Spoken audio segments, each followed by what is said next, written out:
Hello everybody and welcome back to Let's Play The Last Door. So in the last one I probably scared the crap out of some of you with that scene in the other room. So anyways, now that we have a crow and a crowbar, we can actually do something with both of those items.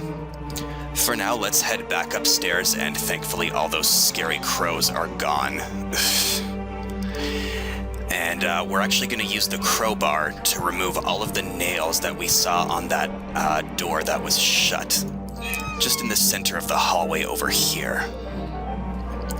If you could walk any faster, while I'm still young, sir. Okay, there we go. Okay, so he's removed the door frame. We walk in. My God! What happened here? And here we have a rather macabre scene where it says, "Leave me alone," in blood. The writing on the wall says, "Leave me alone." Who would have written such a thing?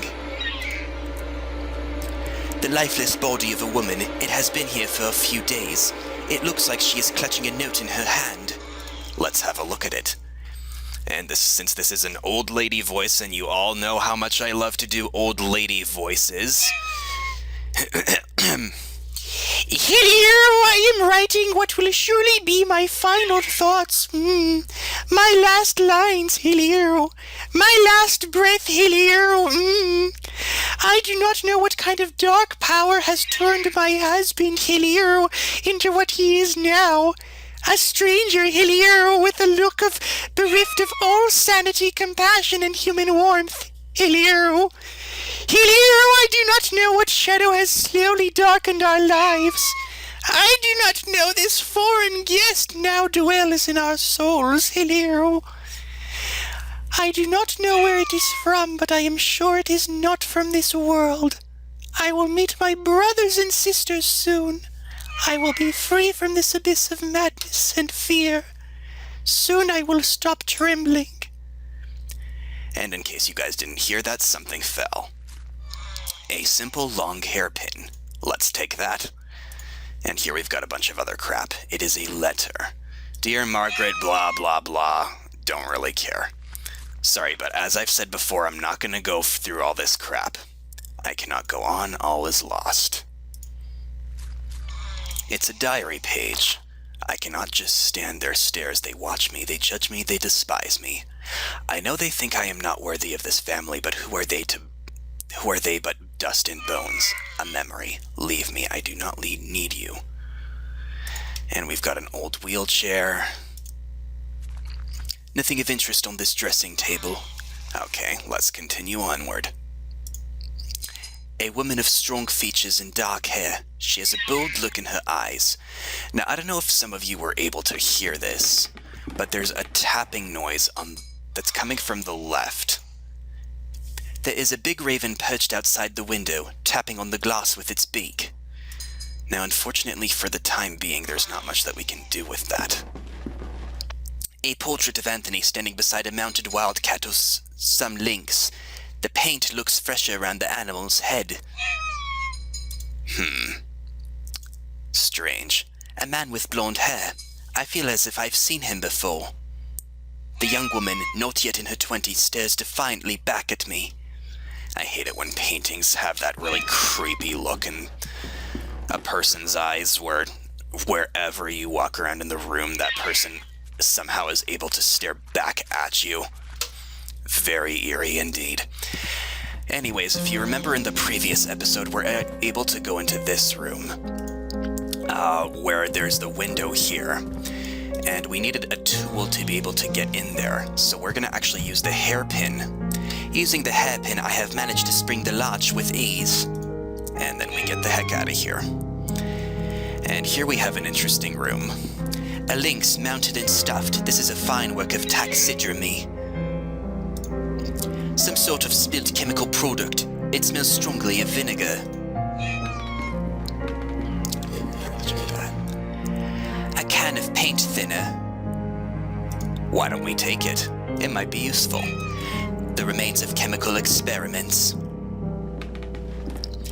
A few press cuttings pinned to the wall. The Illustrated London News, 1887. Judge kills himself under strange circumstances. The Daily Telegraph, 1888. Heir found dead floating in the Thames. The Times, 1889. Famous actor found bled to death in his hotel room. Somebody is fascinated with death. Some strange books written in a language unknown to me. And what have we got here? Another door. Let's have a look.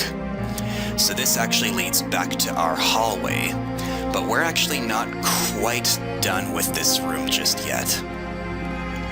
Some torn out diary pages. They will not bother me anymore. I am done with the sincerest gazes, their whispers. It is all ready. There is only one thing left to do. So here we've got a ladder.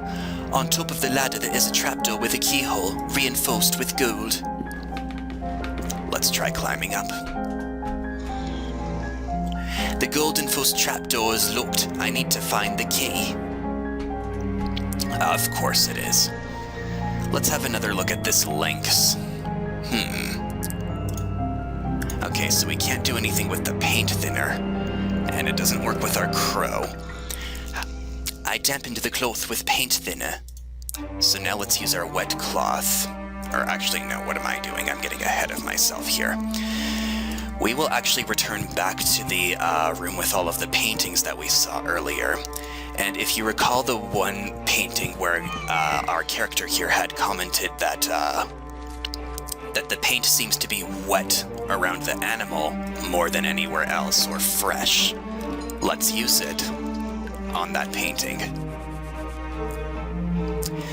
The thinner has worked, the fresh paint is gone, and now I can see the original painting. The lynx's mouth is open, as if it were growling. So that's actually supposed to be a hint. Oh, and we got an achievement for that, art restoration. I don't know if you guys can see that, it's just in the corner there. The way that my screen is capturing all of this, it's actually, you wouldn't be able to see it. Except for right in the corner, you might have caught a glimpse. Anyways, so if we're supposed to interact with this lynx looks like one of Anthony's portrait. Its mouth is shut like it was before I revealed the original painting. Okay. Now, let's see. Okay, I'm doing this from memory, so I might have to cut stuff out if I can't remember. Let's see. No, we're not supposed to do that. Here we have an object. A common hammer in good condition. Let's take it with us, and then let's use it on the lynx. I would hate to damage this fine work of taximetry. Really?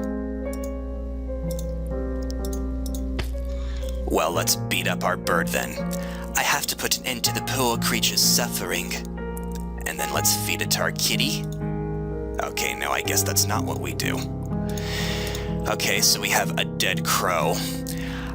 But in case some of you don't remember, in the previous episode when we went through that diary, we did actually discover that there used to be a cat that would feed upon certain things.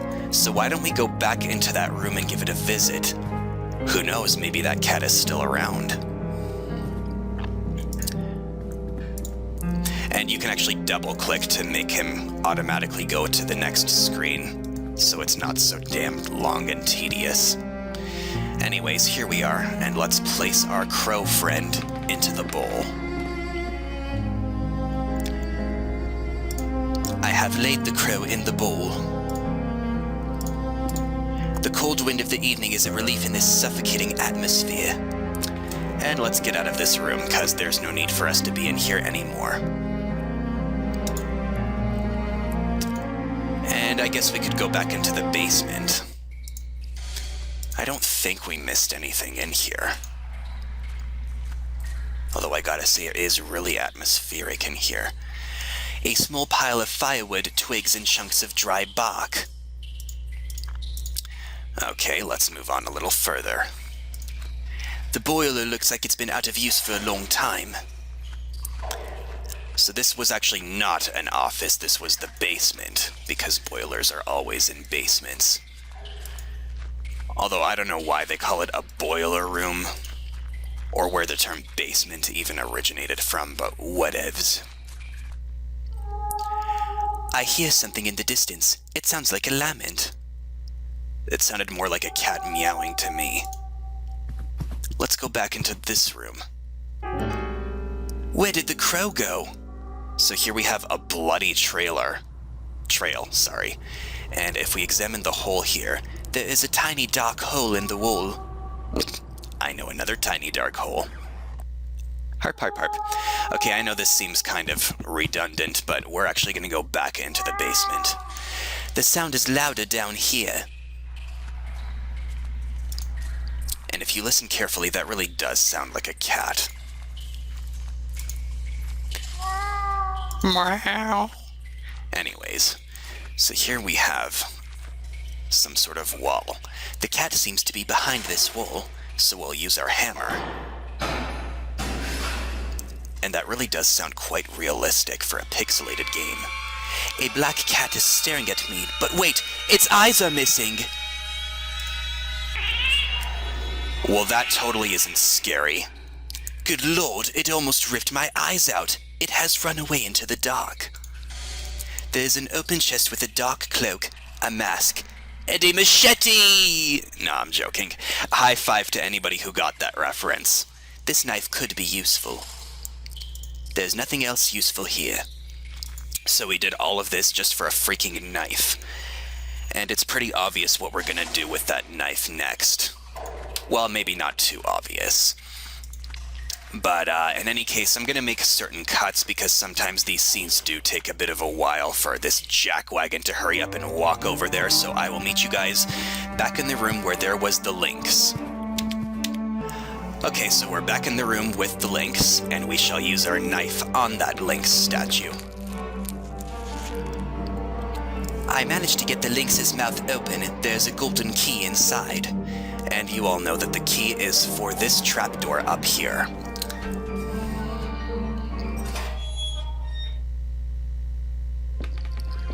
Oh god, no! Anthony, no! And this was the scene that we saw at the beginning of the game. The lifeless body of my dear friend, what madness could have led him to commit such an act? There is something in his pocket. It is a sealed letter. Dear J. Devitt, if you are reading these lines, then I am nothing but a dead body hanging before you. Okay, so that's our character's name. Devitt. I keep forgetting that.